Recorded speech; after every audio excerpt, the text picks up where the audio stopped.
I don't know about you, but since COVID started and since people have had the opportunity to go out and travel and things have kind of been opening up, driving is super frustrating. It's frustrating. And the biggest reason I think it's frustrating is because it seems like people are just crazy when it comes to driving. Like road rage seems to be out of this world. Like people are so impatient, cutting off people and just being super, super aggressive.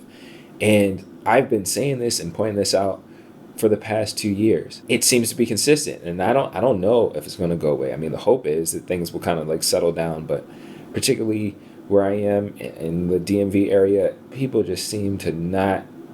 They just forgot how to drive and drive safely and be respectful and stuff. People are just crazy. Like recently, my wife and I went to Florida for a funeral. We went to Florida, and while we were there and traveling and moving our way around in Florida, I got real close to like hopping out of my car and trying to fight some guy because he was just being an a-hole. Like seriously, a legitimate a-hole. Like we were trying to get from a turning lane to go into into a parking lot or whatever to go shopping, and the turn, there was no light or anything, but there's cars coming. So it's a long lane of cars. And so we're moving along. And by the time we come up, there's cars coming. Like if I went out there, I would have got hit. And my wife is on the passenger side. And I don't want my wife to get hit. I don't want either one of us to get hit. So we go and I stop because there's oncoming traffic. The guy behind me starts blowing his horn like crazy and acting like a dick. Like seriously. And it's just like, yo, what is your problem? Like, there's clearly cars coming. There are clearly cars coming. What is your issue? So he's throwing a tantrum in his car, and we can hear him. We can hear him. And eventually, look back, and the dude is flipping us off and stuff like that. And I'm doing my best, really, really. And I'm grateful. I'm grateful. I'm grateful for the grace of God and some level of self control that I didn't get out of that car, because the guy is like rolling down his window and he's like, "You trying to get out of the car?" And like, if I wasn't in my right mind, and to be honest, if I wasn't with my wife, I might have made a bad decision. And on top of that, I think if I wasn't in Florida, it might be different. Like, because Florida's crazy. I don't care what anybody says. Florida is a very, very, very interesting place. I think as a black man, you have to be fully super aware of your surroundings. It's just it's so crazy now. Like it seems like people are just acting stranger and stranger as time goes on.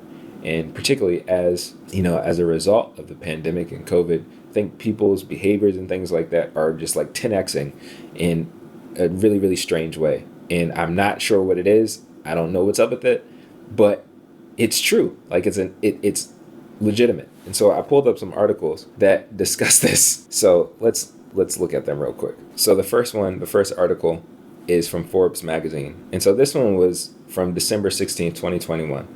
And which is kind of related to where we are now. We're moving to the end of the year with the change of seasons, and it's coming down to the holidays. So I'm going to read through this article and I have one other article, but it's nuts. Here we go. Forbes article. Road rage is accelerating despite fewer miles being driven. Traffic and weather conditions will certainly be on the minds of many motorists as they head for the hills to gather with family and friends in the days ahead. While the celebrations may get loud and sometimes even cantankerous, experts say it's best to keep your emotions in check while en route to avoid a dangerous and potentially deadly bout of road rage. The National Highway Traffic Safety Administration, NHTSA, defines aggressive driving as the operation of a motor vehicle in a manner that endangers or is likely to endanger persons or property. While full-blown road rage is characterized as an assault with a motor vehicle or other dangerous weapon by the operator or passengers of one motor vehicle or precipitated by an incident that occurred on a roadway. Aggressive driving plays a role in 56% of all fatal crashes in the U.S., according to a study conducted by the Insurance Information Institute, while the AAA Foundation attributed more than 200 more murders and 12,000 injuries to road rage over a 7-year time period. What's more, the level of tension on the nation's roadway has only increased while overall traffic has been reduced because of pandemic-fueled business closures and work learn from home policies. A recent study conducted by the insurance website The Zebra in Austin, Texas, determined that while 35% of the population is logging fewer miles these days, 1 in 5 drivers is experiencing more roadway frustration now than prior to COVID's roadblocks. A whopping 95% of respondents said they've observed road rage or aggressive driving in the past year, while 64% admit to their behavior. So this is 2021. We're getting close to a year later, and honestly, I don't see any difference.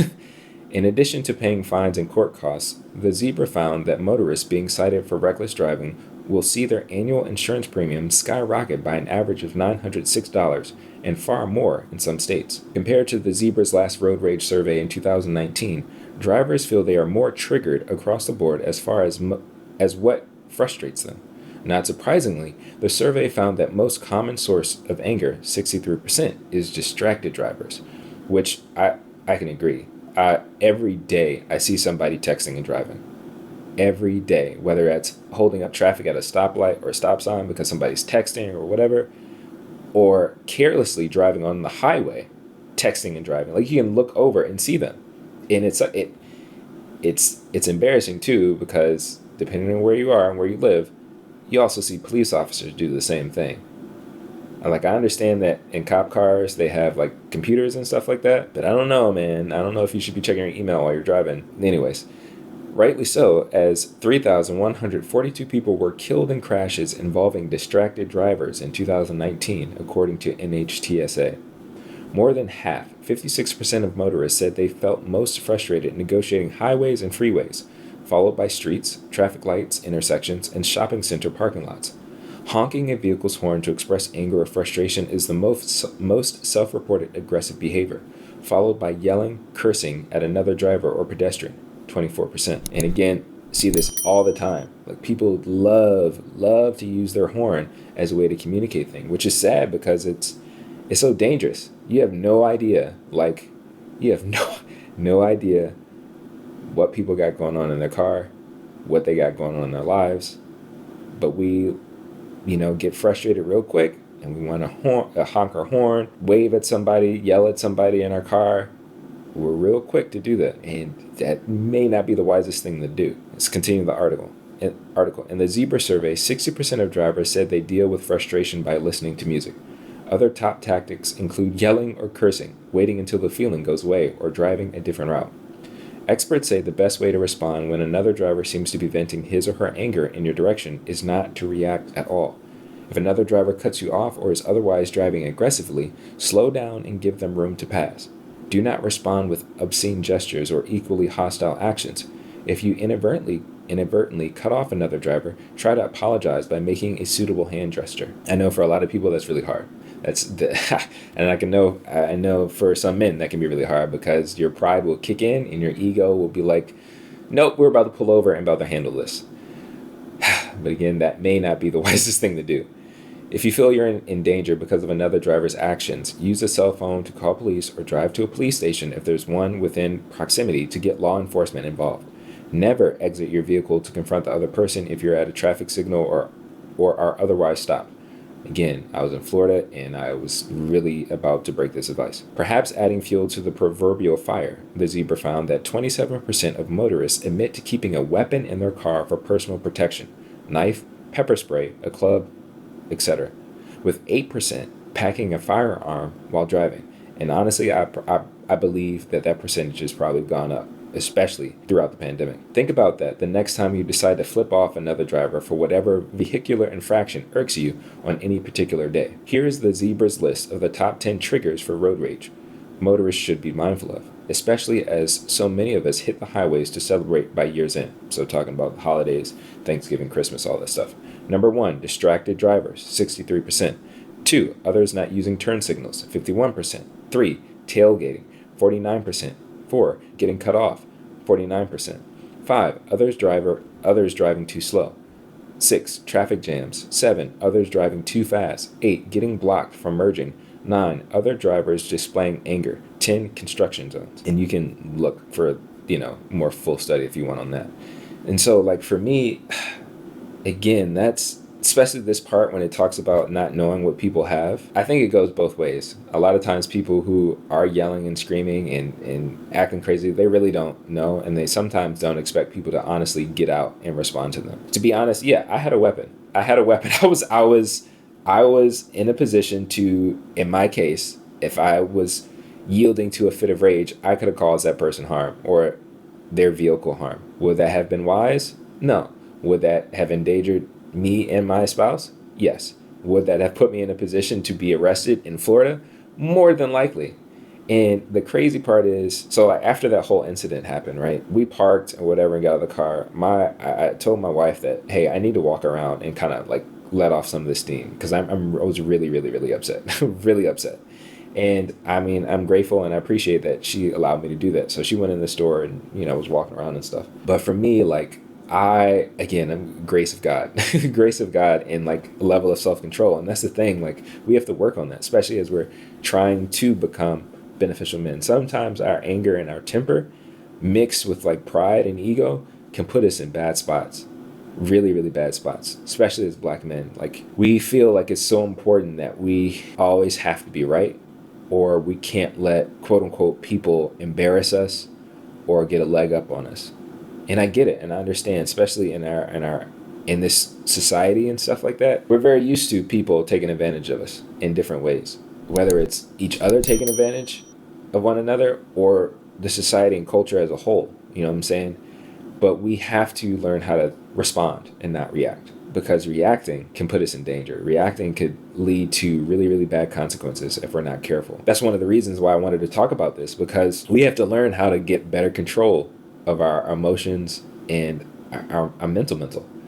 Because I know probably for a lot of you, things can get heated and go 0 to 100 real quick. But as men, as we're trying to become beneficial men and grow and be better for ourselves and for our loved ones and for our community, we got to get that in check. We got to be able to like slow it down just a little bit. We got to take some time to shift into the next gear.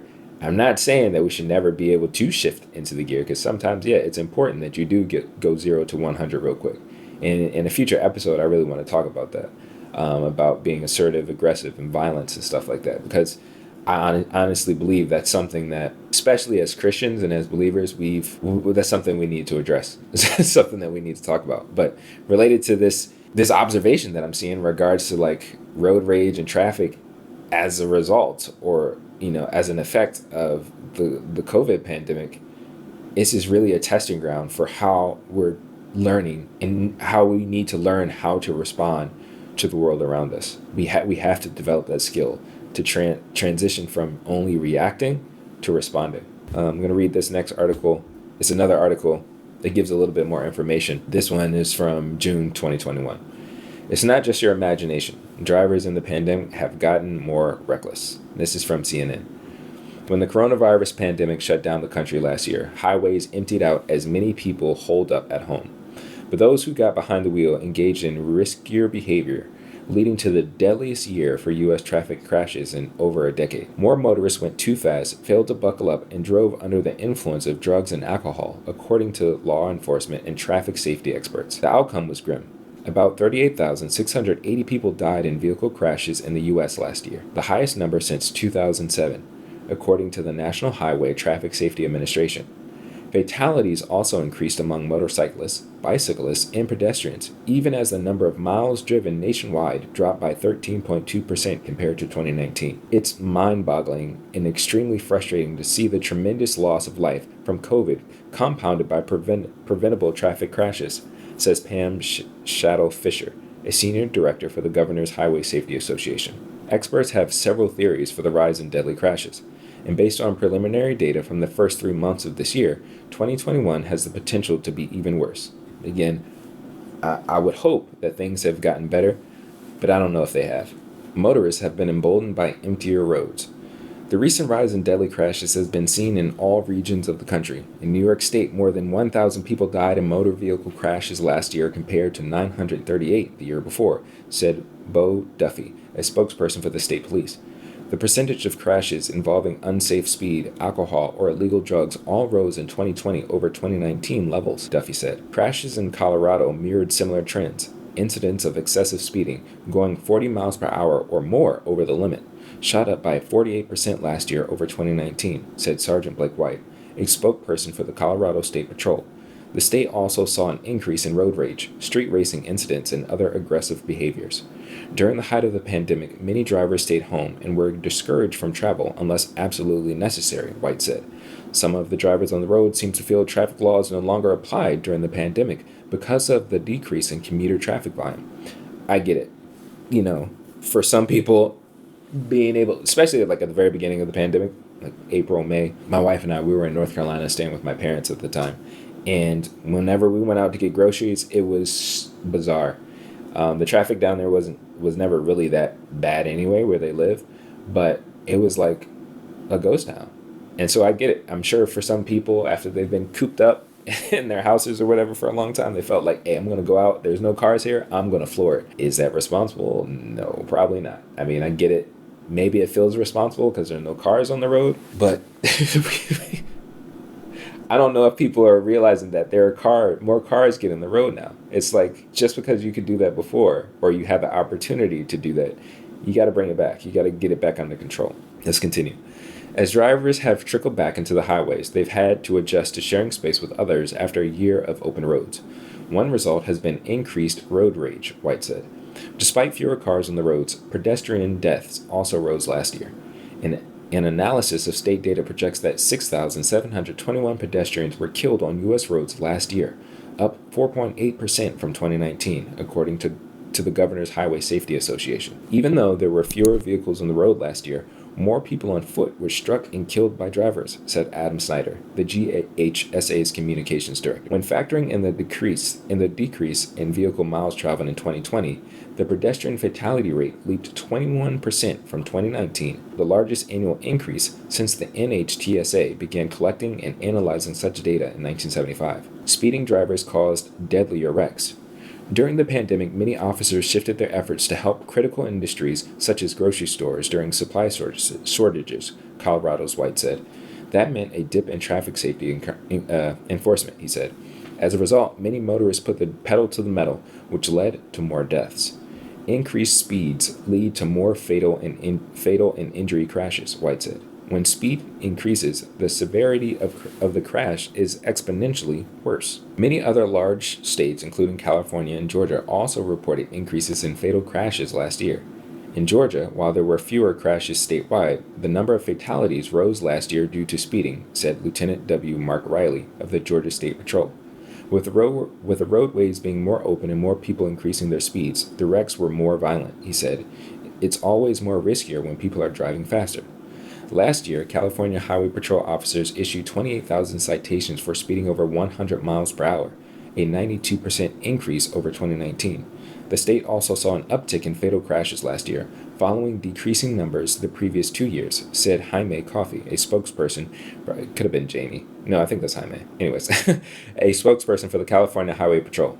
Coffey said that CHP is working with other highway patrols and state police agencies on traffic safety campaigns that focus on enforcing safe speeds. More fatal crashes have been tied to drugs and alcohol. I'm probably going to wrap that article because it goes on. But right here, it even talks about the influence of drugs and alcohol and how that really had a huge impact, particularly on a lot of people during the pandemic. And it's crazy because really the past couple of years have really been showing people's like true colors and really stressing people out. I mean, honestly, a lot of people have been stressed out, you know. Again, I think this is important, one, to notice what's going on in our society. I think if anybody's paying attention, they realize that the culture and the society and the world around us is changing. It's shifting and moving a dramatic way, in a very, very dramatic way. And it's not only relationships and things like that, but no, like everything around us is changing. And us as men, we need to be aware of that. We need to be paying attention that things are shifting. If there is a growing rise of aggression, of frustration, of violence that's going on in the society and where we live, we need to prepare ourselves and position ourselves to respond accordingly. And so that's one of the reasons I brought this up in regards to like our mental and emotional health, we need to make sure we're in a position that we can respond accordingly, that we're not just reacting and flying off the handle. Because if we are trying to protect those we love, or even protect ourselves, or even make sure that our community is important, because I'll say this, it's important that even if the world is going crazy, as Black men, we need to make sure that our community, the Black community, is doing its best. And honestly, I believe that's our responsibility as men. However we can do that, whether that's you making sure that you're taking care of your family, or if you have neighbors that you're in a relationship, or if you're part of a church or a religious community, checking in on people, checking in on other brothers, other men in your life. Yo, are you okay? What's going on with you? Like, how have you been dealing? Have you noticed what's going on around us? Have you noticed what's going on in society? There's a lot going on that it's not only politics. It's not only the stuff that we see on entertainment or strictly on the news. Like, things are literally changing all around us. But we need to keep our eyes open. We need to be vigilant, because that's what men are supposed to do. We're supposed to be vigilant about what's going on around us and making sure that we're in the best position to serve and to be beneficial. So, I mean, that's the whole point that I wanted to make about that. But let me know what you think, let me know if you've been noticing the change, particularly when it comes to road rage and the increased aggression that's happening when driving. Let me know. And hey, let me know maybe if you're one of those people that, road rage has kind of been kicking up. Your own aggression is kicking up. Admitting, is that something that you're trying to check? Are you trying to be more careful and cautious? Are you even noticing that maybe, you're driving a little bit too fast, or your fuse is a little bit shorter now because of, the past couple of years dealing with the COVID situation? Let me know.